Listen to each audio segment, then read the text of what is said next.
नमस्कार and welcome you world affairs. मैं हूं प्रशांत धवन। नाउ सूडान ये एक ऐसा देश है जो आजकल बहुत ही ज़्यादा न्यूज़ में है। हाल ही में आपने इसके बारे में सुना होगा। यहाँ पे आप देख पाओगे ये है सूडान, एक अफ्रीकी देश है। इंडिया के लिए देखो सूडान आजकल काफ़ी इम्पोर्टेंट इसलिए है क्योंकि करीब 3,000 के आसपास इंडियंस सूडान में हैं। तो अभी इनकी सिक्योरिटी का खतरा है क्योंकि सूडान में हो क्या रहा है, इनकी मिलिट्री की एजेंसीज जो है, आर्मी, पैरामिलिट्री फोर्सेस, ये आपस में लड़ रही है और सड़कों पे अंधाधुंध वायलेंस हो रहा है। यहाँ पे आप देख पाओगे इस टाइप के दृश्य सूडान में आज के समय कॉमन है, स्पेशली इनकी कैपिटल में। ये सब को ऐसा नहीं है कि किसी छोटे गांव में हो रहा है या फिर किसी बॉर्डर पे हो रहा है। सूडान की जो कैपिटल है यहाँ पर ओपनली ये वायलेंस किया जा रहा है और सूडान के ही लोग आप अगर वैसे देखो तो 100 मारे जा चुके हैं, 1000 लोग इंजर्ड हो चुके हैं। भारत सरकार ने इसलिए जो भी इंडियन सूडान में गए थे बिजनेस के लिए, पढ़ाई के लिए, किसी भी रीजन से, इंडियंस को ये कहा गया है कि अपने घरों में रहिए, बाहर मत निकलिए, डू नॉट वेंचर आउट, क्योंकि सड़कों पर खुलेआम गोलियां चल रही है। The situation is very bad. अब इस दौरान देखो कई लोग ना सूडान में, अफ्रीका में, ये बात भी मेंशन कर रहे हैं कि ये सब ना इनके देश में एक लार्जर जियोपॉलिटिकल गेम के अंडर हो रहा है, जहां पर यूएस और रशिया अपनी पावर को एनफोर्स करने के लिए अलग अलग ग्रुप्स को सपोर्ट कर रहे हैं। रशिया एक ग्रुप को सपोर्ट कर रहा है, यूएसए दूसरे ग्रुप को सपोर्ट कर रहा है। और कई अफ्रीकन ये सब देख करना दोनों देशों से, रशिया और यूएसए, थोड़ा डर के पीछे हट रहे हैं कि इन दोनों कंट्रीज से ही जरा करीबी नहीं बनानी चाहिए, क्योंकि इन दी एंड इनकी राइवलरी की वजह से एक कंट्री को ये बैटल ग्राउंड बना देंगे। और आज के समय सूडान एक बैटल ग्राउंड बन भी चुका है। तो डिस्कस करते हैं कि सूडान में हो क्या रहा है। बहुत इंटरेस्टिंग टॉपिक है। पर्सनली जो सूडान में हो रहा है मैंने ये किसी और कंट्री में देखा नहीं है बहुत सालों से। This is a very unique case. Discuss करते हैं यहाँ पर हुआ क्या है। मगर आगे बढ़ने से पहले आपसे क्वेश्चन पूछूंगा कि दुनिया का पहला ग्लोबल बुद्धिस्ट कॉन्फ्रेंस कौन सा देश होस्ट करने वाला है बहुत ही जल्द। तो ये है यहाँ पे आपकी ऑप्शन, यूएसए, जापान, चाइना या फिर इंडिया। कमेंट सेक्शन में करिए उत्तर। सही आंसर मैं आपको दूंगा वीडियो के एंड में। ओके, तो जैसे मैंने आपको बताया ये जो वायलेंस सूडान में स्टार्ट हो चुका है ना, ये शुरू हुआ था 15 अप्रैल से। 15 अप्रैल को क्या होता है कि सूडान की एक जो रैपिड सपोर्ट फोर्स है, जो इनकी पैरामिलिट्री फोर्स आप कह लीजिए, जैसे भारत में होती है सीआरपीएफ हो गई और वेरियस और पैरामिलिट्री फोर्सेज हमारे यहाँ रहती है, तो सूडान में भी इनकी पैरामिलिट्री फोर्सेज है, मगर ज़रा स्ट्रॉन्ग है, उनके पास ज़्यादा पावरफुल वेपन्स हैं। इन लोगों ने खुलेआम अटैक करना स्टार्ट कर दिया अपनी आर्मी को। आप सोच कर देखो, आप इमेजिन करके देखो कितना एक अजीब सा सीन होगा जब कंट्री की सिक्योरिटी फोर्सेस ही एक दूसरे पे अटैक कर रही है। अब आप यहाँ पर कहोगे मगर ये कैसे हो सकता है, यहाँ पर कोई डेमोक्रेटिकली इलेक्टेड गवर्नमेंट नहीं है, कोई प्राइम मिनिस्टर, कोई प्रेसिडेंट नहीं है जो बोले कि नहीं नहीं ये सब बोलो, संविधान के अगेंस्ट है ये।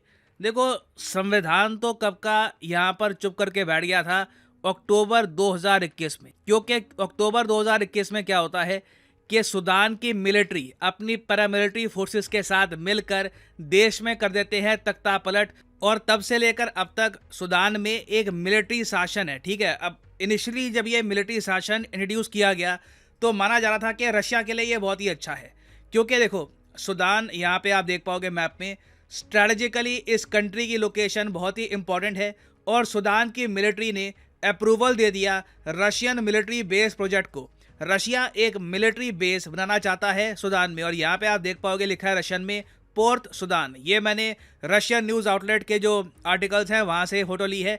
और यहाँ पे आप देख पाओगे रशिया के बड़े प्लान्स हैं कि 300 सोल्जर्स यहाँ पर डिप्लॉयड रखेंगे, इनकी नेवी यहाँ पर डिप्लॉयड होगी, रेडार सिस्टम यहाँ पर डिप्लॉयड होगा। तो सूडान जो एक टाइम पर अफ्रीका का सबसे बड़ा देश हुआ करता रहा 2011 से पहले, जब साउथ सूडान भी इसका पार्ट था, वहाँ पर अगर रशिया को एक मिलिट्री बेस मिल जाता, यूएस कभी भी इसे एक्सेप्ट नहीं करने वाला था। रशिया को इससे एक मेजर प्रेजेंस मिल जाती पूरे रीजन में। और यूएस ने इंटरेस्टिंगली सूडान की मिलिट्री को 2022 में, ये तख्ता पलट के बाद का टाइम है, 2022 में सूडान की मिलिट्री को वार्निंग दी थी कि नतीजे भुगतने होंगे अगर रशिया ने यहाँ पर मिलिट्री बेस बना दिया। यूएस इस बात को लेकर बिल्कुल ओपन था। सूडान ने, आप कह लीजिए, एक पॉलिसी बना ली थी। इन्होंने कहा कि चाहे यूएन कहे, चाहे यूएस कहे, चाहे यूरोप कहे, हम लोग एक प्रॉपर अलायंस बिल्ड करेंगे रशिया के साथ। जी हाँ, यहाँ पर मैंने पार्टनरशिप नहीं, अलायंस वर्ड का इस्तेमाल किया है। अब एक क्वेश्चन यहाँ पे आप पूछ सकते हैं,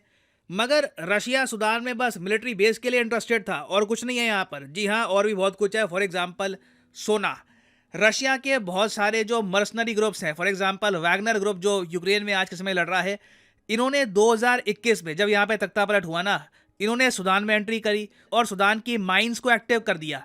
रशिया का पैसा यहाँ पर बड़े स्केल पर निवेश किया जा रहा था ताकि यहाँ से गोल्ड निकाला जा सके, और उसके बाद बहुत ही सस्ते दामों पर रशिया ने ये गोल्ड परचेज किया सूडान से। और अमेरिकन मीडिया बार बार बोलता रहा, यहाँ पे आप देख पाओगे CNN का आर्टिकल है, रशिया लूट रहा है गोल्ड सूडान से, और इससे पुतिन की जो वॉर है यूक्रेन में, इसको सहायता मिल रही है, इसको बल मिल रहा है।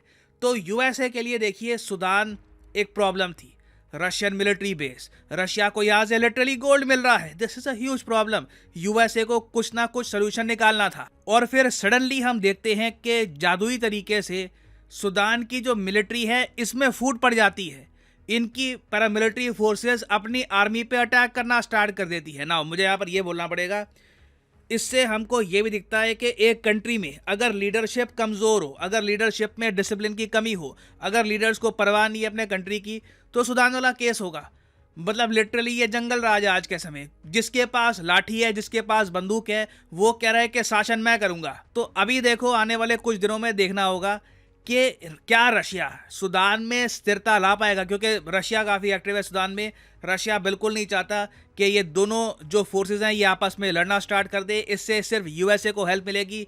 कई लोग हैं सोशल मीडिया पे, ट्विटर पे, कुछ आर्टिकल्स में वो लोग पब्लिश कर रहे हैं कि यूएसए ने कोट एंड कोट ये फूट डाली है between Sudanese paramilitary forces and their military, और इसलिए ये लड़ाई शुरू हो चुकी है।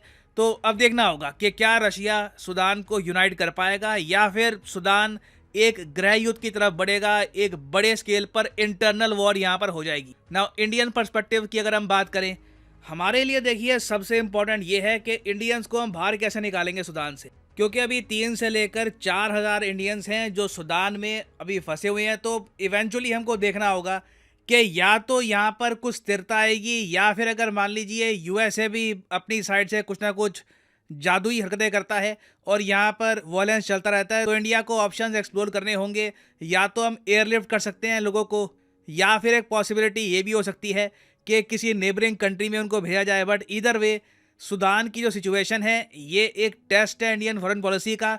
अभी के लिए we have to wait and watch कि यहाँ पर होता क्या है, सिचुएशन किस तरीके से प्ले आउट होती है, और एंड होपफुली यहाँ की मिलिट्री को, पैरामिलिट्री फोर्सेस को ये बात समझ में आ जाएगी कि इन दी एंड देश उन्हीं का है। बिना बात पर अपनी कैपिटल में वॉयलेंस करेंगे तो अल्टीमेटली देश का ही नुकसान होगा। नाउ फाइनली वापस आते हैं अपने क्वेश्चन की तरफ कि ग्लोबल बुद्धिस्ट कॉन्फ्रेंस ये कौन सा देश होस्ट करने वाला है। तो सही उत्तर यहाँ पे है option D, the country of India. इस कॉन्फ्रेंस में, ग्लोबल कॉन्फ्रेंस में दलाई लामा भी पार्टिसिपेट करेंगे, एक बहुत ही बड़ी कॉन्फ्रेंस होगी, तो this will be in the news a lot. और फाइनली यहाँ पर मैं ये भी ऐड कर दूं कि लाइफ में अगर आप एक बार प्रॉपरली एक एग्जामिनेशन की तैयारी करना चाहते हैं, घर बैठे या काम करते हुए कहीं भी, तो अनअकैडमी के क्वालिटी कोर्सेज आप परचेज कर सकते हैं at a heavy discount. Simply जाइए कमेंट सेक्शन में, यहाँ पे आपको मिलेंगे एग्जाम्स के link. For example let's say आप प्रिपेयर कर रहे हैं यूपीएससी के लिए, तो यूपीएससी के लिंक पर यहाँ पे आपको करना है क्लिक, और यहाँ पे आप कर सकते हैं परचेज यूपीएससी का कोर्स, जिसके अंडर प्रीलिम्स और मेंस दोनों यहाँ पे आपके कवर होंगे। अगर आप चाहते हैं कि सिर्फ 3 महीने का कोर्स परचेज करना है या 6 महीने का फॉर द प्रीलिम्स, ये भी आप कर सकते हैं परचेज। मगर जो प्राइसेस यहाँ पर लिखे हैं ये कभी भी पे मत कर देना, सिंपली कोड यूज करो PD10 और अपने आप प्राइसेस गिरने स्टार्ट हो जाएंगे। You will be able to save a lot of money, so use the code PD10 and save money. So इसी नोट के साथ ये है वीडियो कांत। Thank you for listening and as always God bless you all.